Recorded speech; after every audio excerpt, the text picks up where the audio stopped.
Hi, നമസ്തേ. ഇന്നത്തെ നമ്മുടെ video ശിവകുണ്ടലിനി ആയുഷ്കല ധ്യാന പരിശീലന സമയത്ത് പഠിതാക്കളുമായി വന്നിട്ടുള്ള ചില ചോദ്യങ്ങളും അതിനുള്ള ഉത്തരവുമാണ്. ആദ്യത്തെ ചോദ്യം തന്നെ ആർത്തവത്തെക്കുറിച്ചാവട്ടെ, അതല്ലേ നല്ലത്?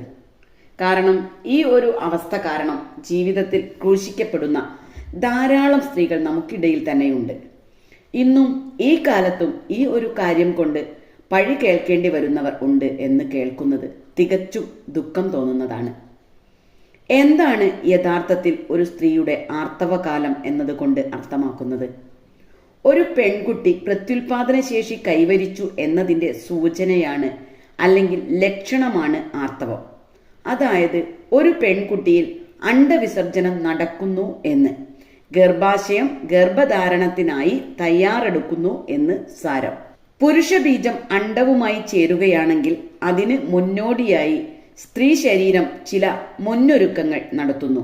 എന്നാൽ ബീജസംയോഗമോ ഗർഭധാരണമോ നടക്കാതെ വരുമ്പോൾ അവിടെ രൂപപ്പെട്ടിരുന്ന എൻഡോമെട്രിയസ് തരം പൊട്ടി രക്തത്തോടൊപ്പം പുറത്തു പോകുന്നു. ചെറിയ ഒരു വിവരണമാണ് ഇവിടെ തന്നത്. ഇതിൽ നിന്നു തന്നെ എന്താണ് ഇതിന്റെ അശുദ്ധി എന്ന് മനസ്സിലാക്കേണ്ടതാണ്. ശരിക്കും ഇവിടെ ഒരു സ്ത്രീയായി പിറക്കുക എന്നതല്ലേ ഏറ്റവും വലിയ പുണ്യം? പുരുഷന്മാരെക്കാൾ കൂടുതൽ സ്ത്രീകളെ ഇകഴ്ത്തുന്നത് യഥാർത്ഥത്തിൽ സ്ത്രീകൾ ആണെന്ന കാര്യം പറയാതിരിക്കാൻ വയ്യ.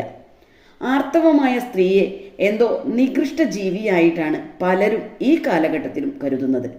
ഒരു സ്ത്രീക്ക് ഈ ആർത്തവം എന്ന കാര്യം ഉണ്ടായിരുന്നില്ല എങ്കിൽ ഇന്ന് ഈ കാണുന്ന മനുഷ്യരൊന്നും തന്നെ ഭൂമിയിൽ ഉണ്ടാവുമായിരുന്നില്ല.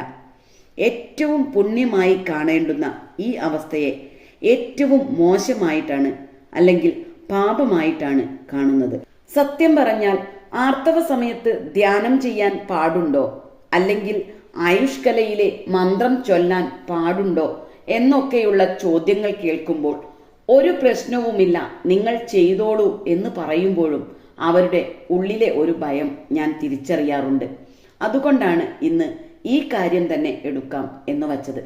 യഥാർത്ഥത്തിൽ പ്രകൃതിയുടെ നാച്ചുറൽ ആയിട്ടുള്ള ഒരു പ്രതിഭാസം തന്നെ അല്ലേ ഇത്? അല്ലാതെ ഒരു സ്ത്രീ ആഗ്രഹിക്കാണോ എനിക്ക് എല്ലാ മാസവും ആർത്തവം ആവട്ടെ എന്ന്? യഥാർത്ഥത്തിൽ ഇങ്ങനെ സംഭവിക്കുക എന്നത് തന്നെ ഒരു ദൈവാനുഗ്രഹമല്ലേ? അപ്പോൾ ആ ദൈവത്തിന്റെ നാമം ഉച്ചരിക്കാൻ പാടില്ല ആ സമയത്ത് എന്ന് പറയുന്നത് എന്ത് തരം വിഡ്ഢിത്തമാണെന്ന് എനിക്ക് മനസ്സിലാവുന്നില്ല.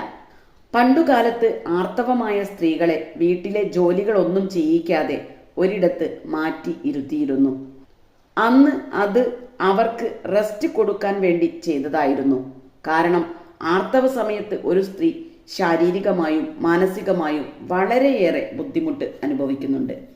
അത്രമാത്രം വിശ്രമം വേണ്ട സമയമായതുകൊണ്ട് തന്നെ അവർക്ക് വേണ്ട ഭക്ഷണം വരെ അവരുടെ അടുത്ത് എത്തിച്ചു നൽകുകയായിരുന്നു പതിവ്. എന്നാൽ കാലക്രമേണ ഇത് ആർത്തവ കാലഘട്ടം അയിത്തം കൽപ്പിച്ച് അല്ലെങ്കിൽ ഭ്രഷ്ട് കൽപ്പിച്ച് അവരെ മാറ്റി നിർത്തുന്ന ഒരു രീതിയിലേക്ക് വന്നു. നമ്മൾ ഒരു വയ്യായിക വന്നാൽ ആദ്യം വിളിക്കുന്നത് ഈശ്വരനെയാണ്. ആ ഈശ്വരന്റെ നാമം ജപിക്കാൻ പാടില്ല ഈ സമയത്ത് എന്നൊക്കെ പറയുന്നത് എന്തൊരു വിരോധാഭാസമാണ്. ഇവിടെ ഞാൻ ഇന്ന് കേട്ട ഒരു കാര്യം പറയാം.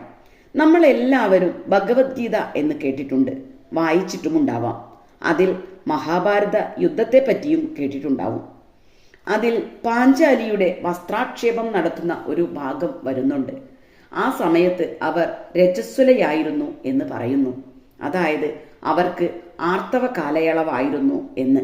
ആ സമയത്താണ് കൗരവസഭയിലേക്ക് അവരെ ദുശാസനൻ വലിച്ചിഴച്ച് കൊണ്ടുവന്ന് അവരുടെ വസ്ത്രാക്ഷേപം നടത്തുന്നത്. ആ സമയത്ത് ആരുടെ സഹായവും അവർക്ക് ലഭിച്ചിരുന്നില്ല. സ്വന്തം ഭർത്താക്കന്മാർക്ക് പോലും അവരെ അതിൽ നിന്നും രക്ഷിക്കാൻ കഴിഞ്ഞില്ല. അവർ ആ സമയത്ത് പല മന്ത്രങ്ങളും ജപിച്ചു. എന്നിട്ട് ഹൃദയനിവാസിയായ കൃഷ്ണ എന്ന് വിളിച്ചു പ്രാർത്ഥിച്ചപ്പോൾ ആ നിമിഷം ഭഗവാൻ അവിടെ അവർക്ക് അദൃശ്യനായി നിന്ന് തുണ നൽകുകയാണ് ഉണ്ടായത്. ആർത്തവ സമയത്ത് നാമം ജപിക്കാൻ പാടില്ല, ഈശ്വരനെ ഭജിക്കാൻ പാടില്ല എന്നൊക്കെ ആയിരുന്നു എങ്കിൽ അവിടെ ദ്രൗപദിക്ക് ഈശ്വര സാന്നിധ്യം ലഭിക്കുമായിരുന്നോ? നാം ആലോചിക്കേണ്ടതാണ്. ഈ ഒരു കാര്യം ഞാൻ ഇന്നാണ് മനസ്സിലാക്കുന്നത് കേട്ടോ. നിങ്ങളുടെ ചോദ്യങ്ങൾക്ക് വ്യക്തമായ ഉത്തരം തന്നെ തരണം എന്നതുകൊണ്ട് അതിൻ്റെ അന്വേഷണത്തിലായിരുന്ന എന്നിലേക്ക് ഈ അറിവ് എത്തപ്പെട്ടതാണ്. മറ്റൊരു കാര്യം, ഒരു ഹോസ്പിറ്റലിൽ ഒരു സ്ത്രീ പ്രസവ വേദന കൊണ്ട് പുളയുമ്പോൾ അവൾ ഏറ്റവും കൂടുതൽ വിളിക്കുന്നത് ആരെയാ? ഭഗവാനെയല്ലേ? അതെ, അവിടെ നമുക്ക് ഒരു ഡോക്ടറുടെ രൂപത്തിൽ ഭഗവത് സാന്നിധ്യം ദർശിക്കാൻ കഴിയും.